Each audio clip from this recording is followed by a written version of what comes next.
Olá, seja bem-vindo ao Rio TV Debate Virtual. O tema de hoje é emprego subqualificado.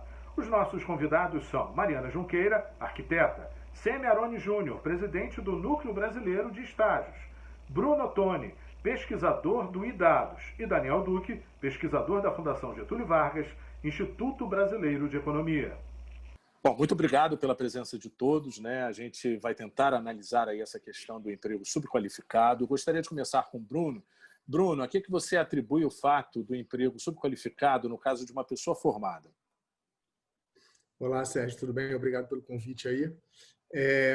Bom, é difícil de precisar exatamente os motivos, né? Eu acho que tem vários aí que a gente pode elencar como sendo motivos possíveis para isso estar acontecendo. Primeiro, tem a questão do momento atual da economia, né? Não apenas atual, mas até antes agora da pandemia, a gente já via a economia brasileira passando por muitas dificuldades.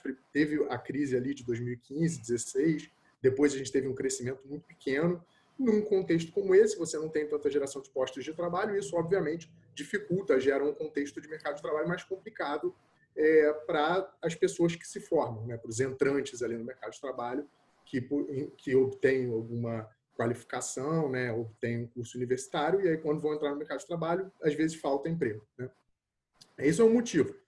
Outro motivo, que aí também enfim, seria interessante a gente entender mais a respeito desse motivo, mas que me parece que no Brasil a gente tem poucas informações a respeito disso, e isso pode ser, em outros países existe evidência de que isso importa, né? É a questão da falta de informação, né? Quer dizer, por exemplo, quando a gente pensa num jovem, na hora que ele vai tomar uma decisão a respeito da carreira que ele vai escolher, ele é muito mal informado, né? No Brasil, em alguns países isso é melhor, mas no Brasil existe muito pouca informação a respeito disso. Então, por exemplo, se a gente tivesse maiores informações, dados para oferecer para o aluno, quando ele está no ensino médio, a respeito de qual é o salário médio que se obtém numa determinada ocupação, essa ocupação está sendo muito demandada no mercado de trabalho ou não, tem muita gente trabalhando nisso, né? Tem crescido a quantidade de postos de trabalho numa determinada ocupação ou tem caído, né? Então, o que eu acho que uma das coisas que pode acontecer muito o jovem pode acabar muitas vezes se qualificando num determinado curso, numa determinada atividade, que está em demanda baixa, né? Sem contar que, mesmo que a gente tivesse esse tipo de informação, ainda existe um problema aí de conhecimento que o jovem dispõe no momento de ingresso na faculdade e situação do mercado de trabalho no momento em que o jovem sai do mercado de trabalho. Por exemplo,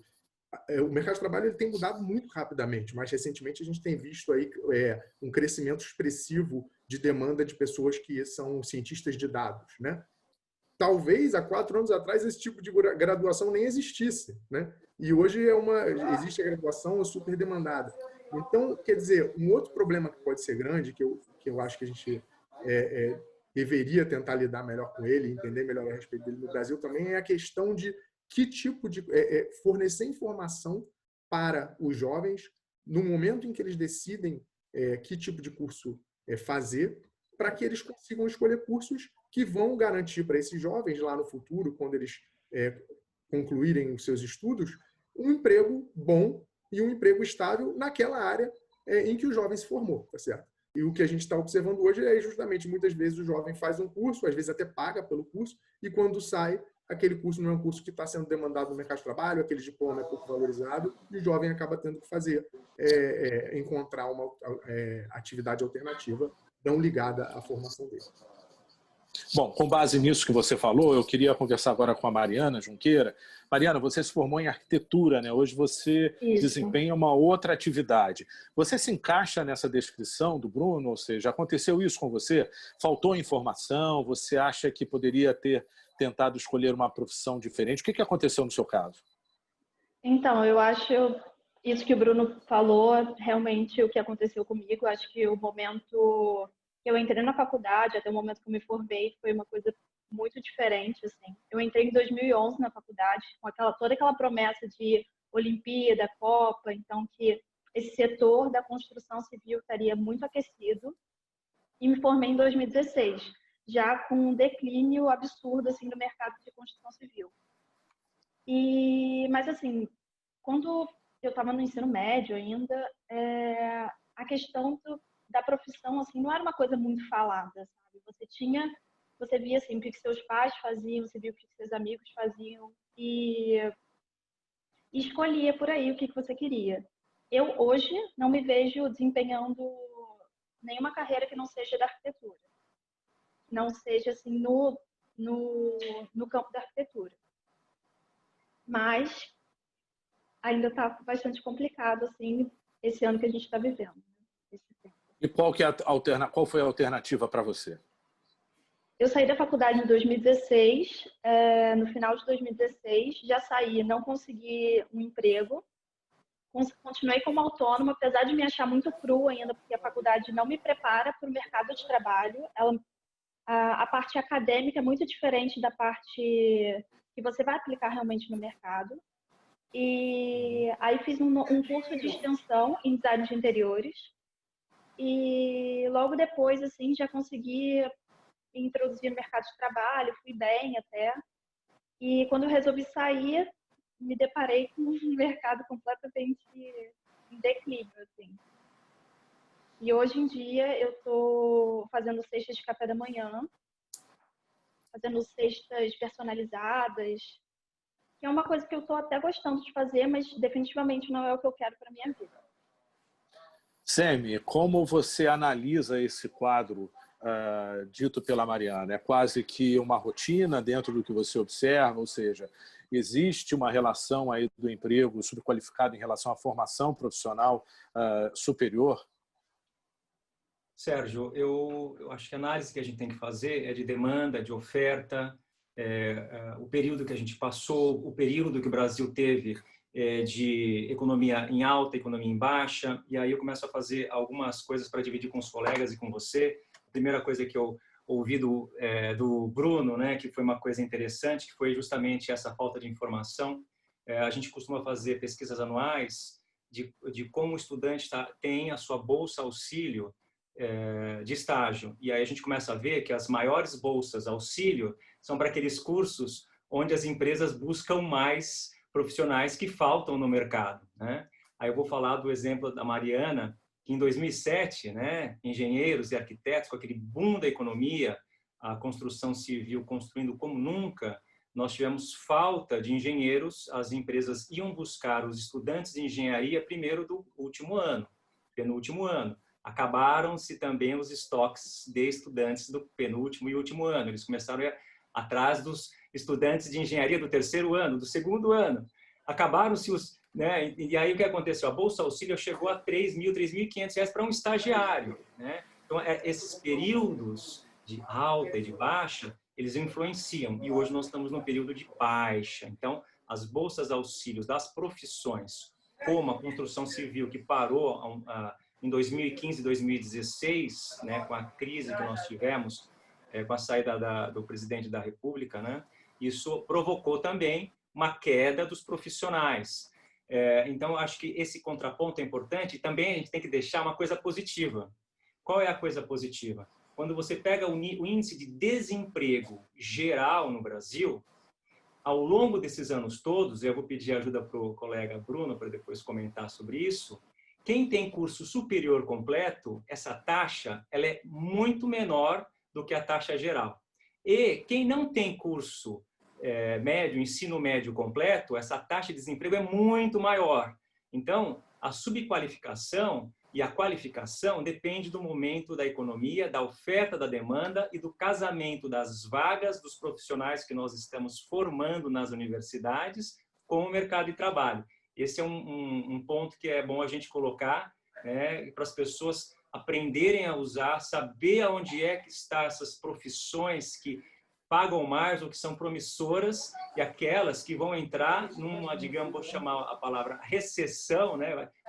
Vai ter profissional demais e empregos de menos em certo período de tempo.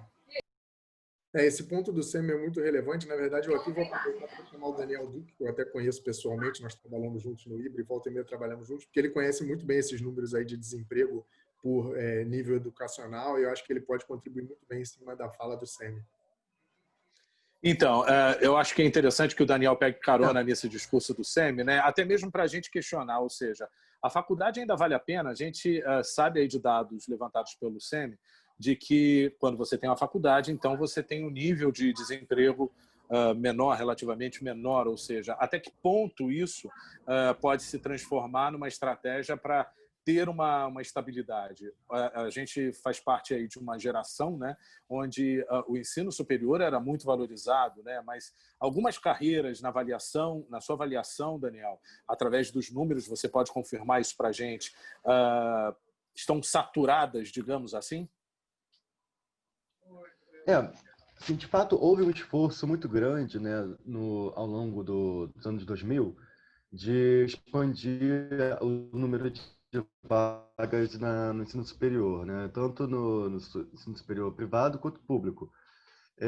E isso foi feito de uma forma muito, assim, se colocou muitos recursos nisso, né, realmente a gente conseguiu aumentar muito fortemente o número de matrículas, enfim, mas talvez não tenha sido acompanhado, né, por uma melhora da qualidade do ensino básico. E isso levou, como o sistema universitário brasileiro ele é muito engessado, assim, as pessoas acabavam escolhendo mais cursos, né, de menor custo primeiro, né, sem necessidade de laboratório, sem necessidade, enfim, de muitos investimentos fixos. Muitas universidades expandiram para esse tipo de segmento em que você não precisa fazer, muitos investimentos, enfim. Por outro lado, a demanda ela era mais de serviços qualificados no sentido mais de engenharia, enfim. Isso é claro, até 2014, 2015 isso foi mudando, né? Tem também algumas evidências de que você, isso nos Estados Unidos principalmente, quando você expande muito o ensino universitário, né, você reduz muito os retornos relativos do ensino médio. Como você falou, o desemprego no ensino médio, entre pessoas com ensino médio completo e não ensino superior, hoje ele é muito elevado. Isso, em parte, pode ter acontecido porque realmente teve essa expansão muito grande do ensino superior e, desse modo, teria havido uma perda de valorização dos trabalhadores com ensino médio. Entendi. Bruno, pegando carona aí no levantamento do iDados, né, que é uma consultoria de análise de dados, você pode traduzir isso para a gente, né? Esse levantamento mostra que 4 em cada 10 jovens universitários com ensino superior completo não têm emprego qualificado, né? O que isso traduz para a gente? É importante explicar o que seria esse não ter emprego qualificado, né? O que esse levantamento mostra é o seguinte: traduzindo em miúdos aqui, né, para deixar bem simples para as pessoas. O que ele mostra é o seguinte: tem muita gente com diploma de ensino superior trabalhando em ocupações que exigem uma qualificação menor do que um diploma de ensino superior. Por exemplo, quando a gente olha para uma ocupação típica, muitas ali vão dizer: para você fazer essa ocupação aqui, você precisa apenas de um diploma de ensino médio, ou quem tem ensino fundamental já consegue performar bem nessa ocupação, tá certo?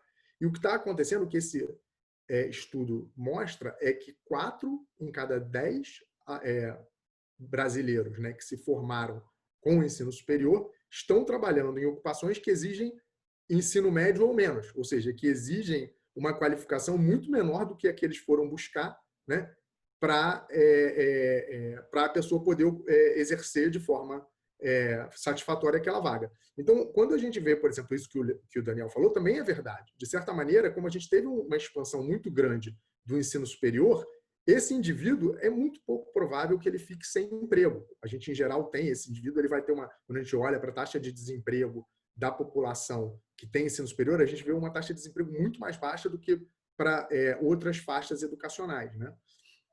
Mas o que acaba acontecendo muitas vezes? Esses indivíduos vão deslocando para fora do mercado de trabalho ou aumentando a taxa de desemprego das pessoas menos qualificadas. Então, quando o indivíduo de ensino superior vai performar uma vaga de ensino médio, ele tira aquela vaga de alguém que tem ensino médio. Aí essa pessoa com ensino médio vai ficar desempregada ou vai ter que ir lá procurar uma vaga de ensino fundamental, que exige ensino fundamental. E aí quem fica prejudicado é o indivíduo que fez ensino fundamental. Quer dizer, esse problema que a gente chama do problema de mismatch, né? um não pareamento adequado entre qualificação e vaga de trabalho, ele acaba progredindo na cadeia, né? Ele acaba afetando todo mundo.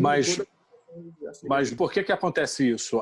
Geralmente as pessoas encontram o quê? Salários não tão atrativos e aí acabam vindo para outras possibilidades mais sedutoras. Por que acontece isso? Ou existe muita oferta de mão de obra em alguns setores? Pode acontecer que justamente a pessoa se forma, né, Mas ela realmente ela não está. Primeiro que ela não conseguiu, muito provavelmente, ela não conseguiu entrar em contato com o setor que enfim, tende a contratar a formação dela. E aí, com isso, ela se forma, e alternativamente a ela, enfim, ir para esse segmento de trabalho em que precisaria do diploma dela, ela vai para um que ela já conhece mais, que, enfim, tem maiores contatos, enfim, uma expansão muito grande do ensino superior hoje para a real classe média, né, que seria, enfim, as pessoas mais próximas da mediana da distribuição de renda no Brasil. E as pessoas não têm muitos contatos, por exemplo, com outras pessoas que fizeram ensino superior, né? Elas são pessoas enfim, que estão ascendendo socialmente, educacionalmente, em relação a seus pares, em relação aos seus pais, seus familiares, mas a gente sabe, tem várias evidências já hoje no mundo, que entrar no mercado de trabalho depende muito também de capital social, ou seja, dos contatos que você tem. E aí, quando a gente tem pessoas que se formam, né, nesse ensino superior, enfim, mas não tem esses contatos, não tem um tipo de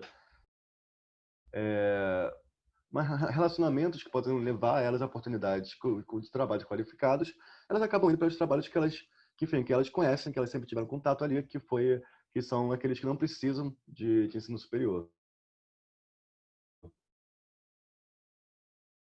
Bruno, você gostaria de complementar esse raciocínio do Daniel? Sim, claro. Bom, na verdade, Sérgio, eu volto um pouco a alguns dos temas que eu já mencionei anteriormente, né? Eu acho que a gente tem um problema grande no mercado de trabalho brasileiro de falta de informação, que é um ponto que eu mencionei anteriormente. Então, eu acho que isso pode estar relacionado muito a que escolhas os jovens estão fazendo em termos de carreira, né? E aí os jovens podem, não, apareceu aqui um curso de ensino superior, legal, vou fazer, às vezes estão mal informados, não sabem que aquele curso de ensino superior não tem uma demanda tão grande no mercado de trabalho. Por exemplo, o Daniel falou aqui, curso de advogado. A gente tem muita gente se formando em direito, mas a gente tem muita faculdade que oferece curso de direito que não é aprovado pelo MEC. Né? Por que elas oferecem? Porque o custo é baixo, o custo fixo é baixo. Você bota lá um quadro, CUSP-GIS, é o famoso CUSP-GIS. Né? Você não precisa de laboratório, não precisa a pessoa ter muita prática, mas aí esse indivíduo se forma, não consegue nem muitas vezes ser aprovado no teste da OAB. Aí o indivíduo não é aprovado no teste da OAB, isso já desvaloriza muito ele no mercado de trabalho. Certo? Tem muitas atividades que ele não vai poder exercer. Então, quer dizer, eu acho que tem muitos problemas aí de informação, o jovem não conhecer a faculdade na qual ele está indo procurar, não saber se aquela ocupação está em demanda. E eu acho que tem um outro problema, e nesse sentido eu acho que o SEMI pode ajudar muito, que eu acho que no Brasil a gente tem instituições defeituosas para fazer.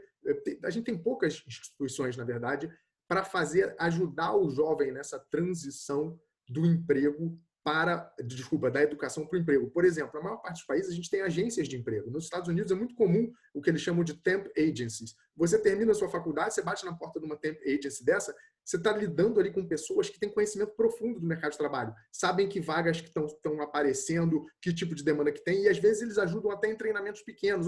Você veio aqui, você se formou nisso aqui, mas a gente sabe que essa sua área agora não está com muita demanda. Mas se a gente te der um treinamento pequeno nisso aqui, essa outra vaga que agora está com muita demanda, esse tipo de ocupação, você consegue exercer bem. Tem muita gente fazendo isso, fazendo esse caminho, saindo dessa tua formação, aprendendo um negócio ou outro aqui e indo performar nessa outra área. Então, nesse sentido, o jovem ele acaba muitas vezes não performando exatamente no curso em que ele se formou, mas pelo menos ele consegue ainda uma vaga de ensino superior em uma outra área, porque tem ali instituições que fazem bem isso. Por exemplo, o SEMI, esse NUB Estágios, me parece, pelo que o SEMI falou, já ajudaram 1,5 milhão de jovens a fazerem essa transição. Esse tipo de instituição é um outro problema no Brasil grave, que a gente tem pouco disso. A gente deveria ter muito mais instituições, talvez algumas até de cunho governamental, tentando ajudar os jovens a fazerem essa transição de forma mais adequada.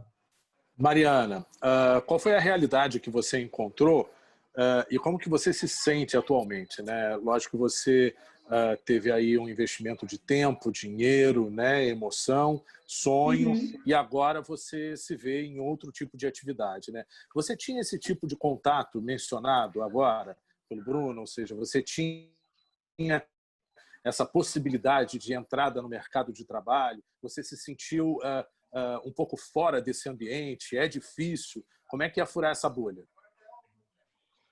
Então, quando eu escolhi a minha profissão, meu pai é engenheiro civil eu fui muito espelhada nele. Mas eu sabia que eu não queria trabalhar como engenheira. Então, eu fui na arquitetura, que era uma coisa que eu já gostava bastante. Entrei na faculdade e os estágios assim, que eu fiz durante a faculdade foram todos pela faculdade. Todas as vagas de estágio que chegaram até mim foram por e-mails da faculdade. E na minha faculdade eu tinha recebia bastante, eu estudei na PUC, tinha bastante mercado, né? Quando eu saí da faculdade já foi uma realidade um pouco diferente, assim. Eu me sentia muito crua, com muita dificuldade ainda de ser autônoma, porque a arquitetura você consegue ser facilmente autônomo. Ou de me inserir como arquiteta mesmo, sem ser estagiária mais, né, em um escritório. E aí eu fui fazer o curso de extensão, design de interiores. Em 2018 eu entrei no escritório em que eu fui chamada para ser sócia logo depois. E ano passado fiz casa-cor com o meu nome. Cheguei num patamar assim que eu não me imaginaria chegar com 26 anos. E aí, quando eu saí desse escritório, eu vejo assim o mercado um pouco,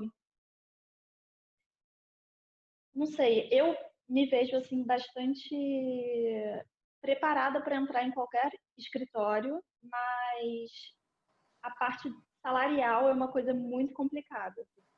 Por quê? Os salários que são...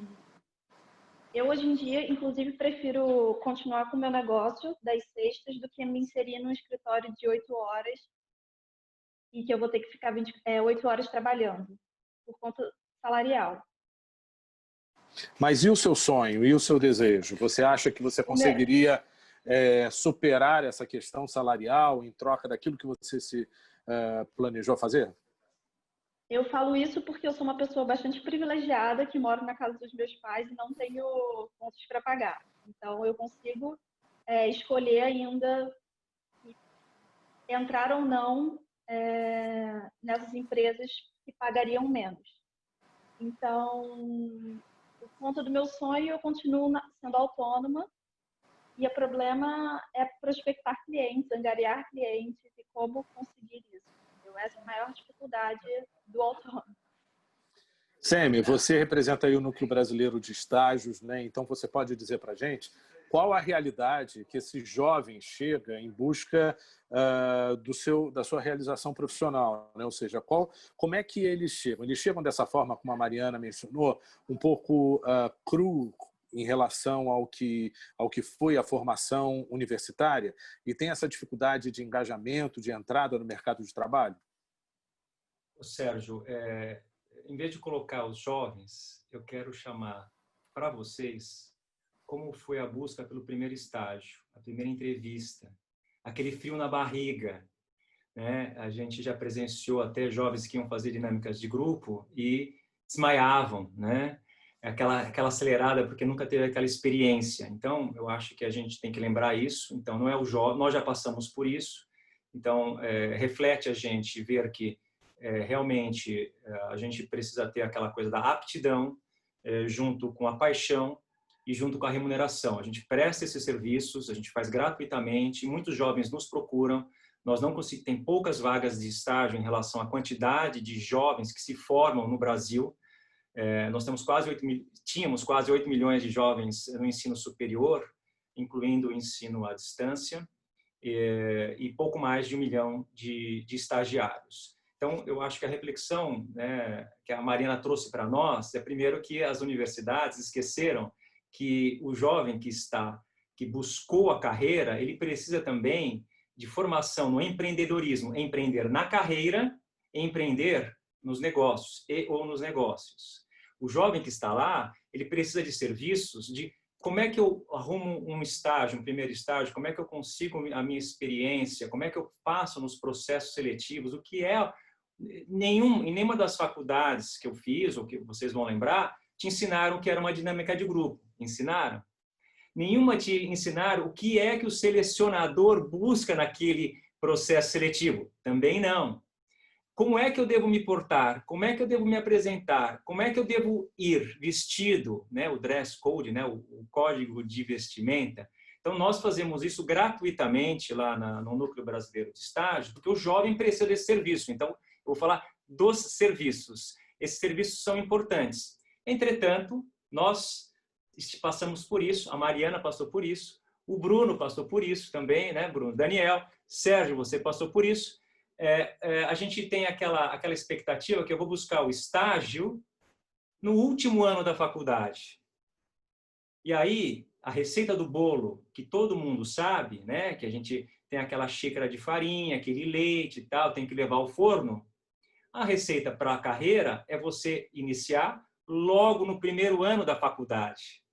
É procurar, né, o antes da faculdade, como o Bruno falou, nós fazemos as pesquisas de profissões que são mais bem pagas naquele momento, né, que isso vai mudar à frente, e muitos jovens não buscam isso. E quando ingressam na faculdade, eles deixam para procurar para o futuro. E quando eu falo que é procurar no primeiro ano, porque ele tem a chance de fazer a experiência prática, adquirir essa experiência prática no estágio. Se ele não gostar daquele estágio, ele muda de área. Se ele não gostar daquela empresa, ele muda de empresa. E se ele perceber que não gostou daquele curso, ainda dá tempo de trocar de carreira e procurar aquela que ele vai ter paixão, aptidão e a remuneração. Então, esses serviços que você está fazendo hoje aqui é fundamental para o jovem. Você tem na internet, você tem cursos gratuitos de todos esses assuntos que eu acabei de falar, não apenas no NUB, mas em outras instituições, fundações importantes e sérias, que vão te dar isso sem custo nenhum. Então, eu acho que o informar ao jovem é importante. E nós temos para debater.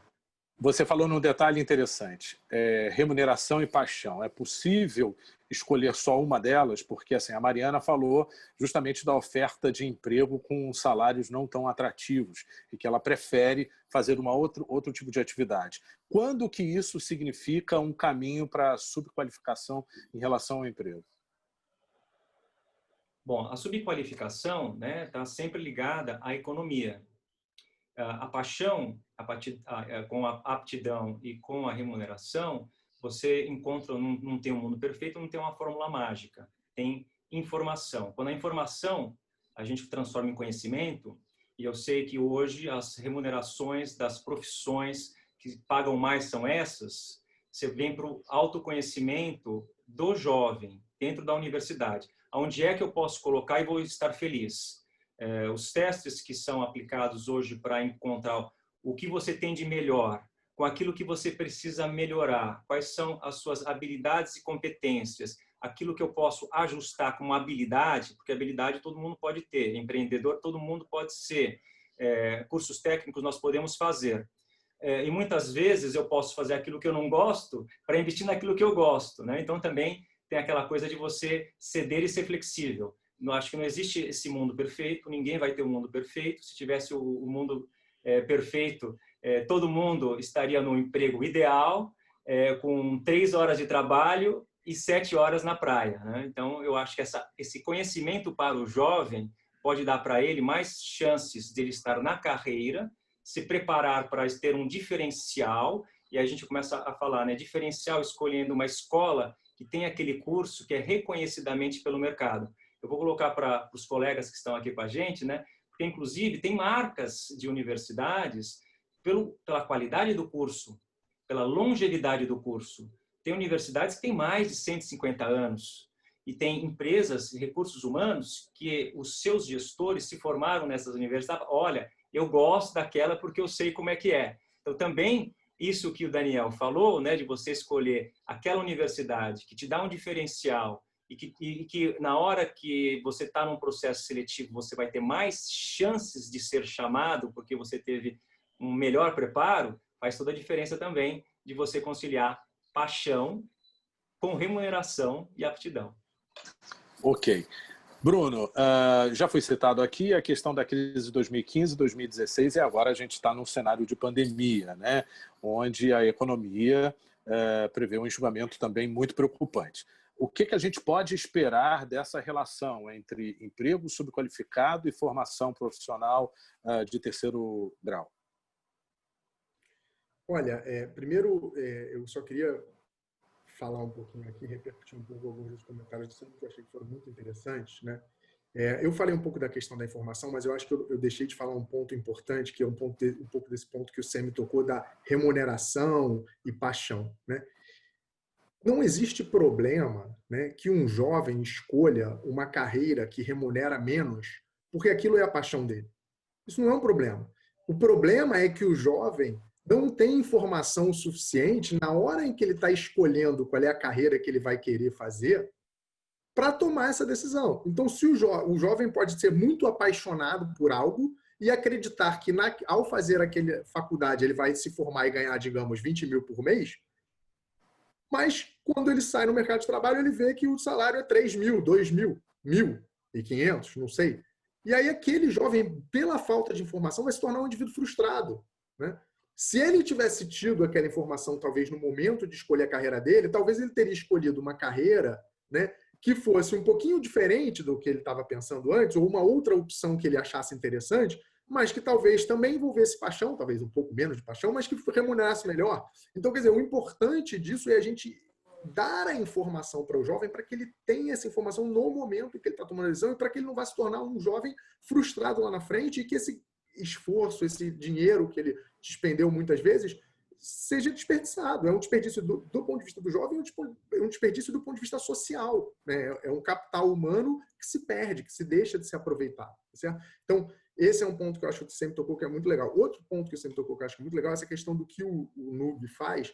E, na verdade, existem evidências empíricas sólidas no mundo que falam que essa questão das oficinas de emprego, que são treinamentos pequenos, podem ajudar muito no jovem no momento de se colocar no mercado de trabalho. Então, por exemplo, essa questão, como se comportar numa entrevista, certo? É uma coisa fácil, você vai fazer um treinamento rápido com o jovem, né? 1 hora, 2 horas, e aquilo pode fazer uma diferença entre aquele jovem conseguir uma vaga de emprego e não conseguir, tá certo? Porque ele já vai saber o que esperar, já vai saber o que os empregadores normalmente perguntam, que tipo de resposta eles esperam receber, que tipo de resposta eles não gostam de receber, tá certo?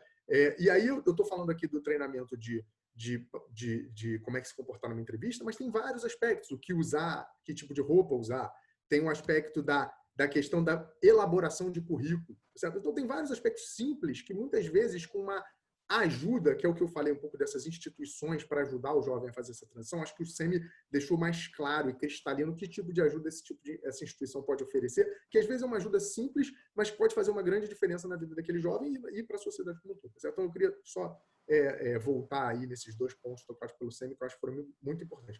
Com relação às perspectivas, Sérgio, eu acho que as perspectivas vão depender, primeiro, de como a gente vai trabalhar nessas questões que eu mencionei. A gente vai trabalhar mais para gerar informações para os jovens? A gente vai criar instituições capazes? Hoje a gente tem aí um mundo de informação na internet. Se o governo se associar, a gente tem o Cine, né? O Cine Virtual agora, que é uma plataforma de emprego do governo, que os jovens podem se inscrever para procurar emprego, quando perdem emprego, enfim. Tem um mundo de informação ali. Essas informações vão ser disponibilizadas para o jovem, né? Se a gente conseguir organizar isso, disponibilizar de forma clara e eficiente para o jovem, para ajudar o jovem na tomada de decisão, isso pode tornar as perspectivas para o futuro melhores. A gente vai investir em criar um ambiente de mercado, um ambiente de negócios para potencializar e gerar mais instituições como o NUB, instituições capazes de ajudar o jovem a fazer essa transição de forma mais suave, mais eficiente, da educação para o emprego. Isso tudo vai ajudar. Agora, se a gente não fizer isso, a gente vai depender da economia, vai depender do crescimento econômico. E aí as perspectivas eu acho que hoje não são tão boas, porque, enfim, a economia está patinando, as reformas econômicas não vêm, né? E, enfim, o governo agora está mais preocupado, parece estar mais preocupado em implementar aí um programa de renda mínima para conseguir se reeleger do que realmente pensar numa elaboração de políticas eficientes de longo prazo. Então, assim, eu acho que as perspectivas, quando a gente olha para o que está sendo feito, são, infelizmente, ruins, porque a gente vai ficar dependendo da economia e a economia parece que nada sugere muito otimismo nesse campo, pelo menos com o que a gente tem visto. Eu vou deixar o Daniel falar um pouquinho também sobre isso, que o Daniel lá no IBRE faz muita projeção de mercado de trabalho, né? Eles são especializados nisso, estão aí sempre no top 5 das melhores projeções brasileiras, então deixar ele falar um pouquinho também sobre as perspectivas para o futuro, porque eu acho que ele é muito qualificado para falar sobre esse tema. Obrigado, Bruno. De fato, o mercado de trabalho ele já estava numa situação bastante ruim, né, desde ali da crise de 2015, 16, enfim, estava assim ensaiando alguma recuperação a partir de 2018, 19, enfim, mas ainda lenta, gradualmente, né? E aí nesse meio tempo veio a pandemia, né? A pandemia vai fazer a taxa de desemprego subir mais um degrau, né? Ali a gente vai vai sair de um nível ali em torno de 12, 13% para um nível ali em torno de 14%. Enfim, a gente acrescentou 1 a 2 pontos percentuais da taxa de desemprego para 2021, isso já. Isso muito, claro, isso caso as projeções estejam corretas, a gente está ali testando, enfim, uma série de questões. Então, no médio prazo, a situação não está realmente nada boa, pelo menos por enquanto. Ok, Daniel, eu agradeço então a sua finalização sobre esse quadro de perspectivas, né? Eu agradeço a participação de todos vocês aqui no Rio TV Debate Virtual e até o próximo encontro.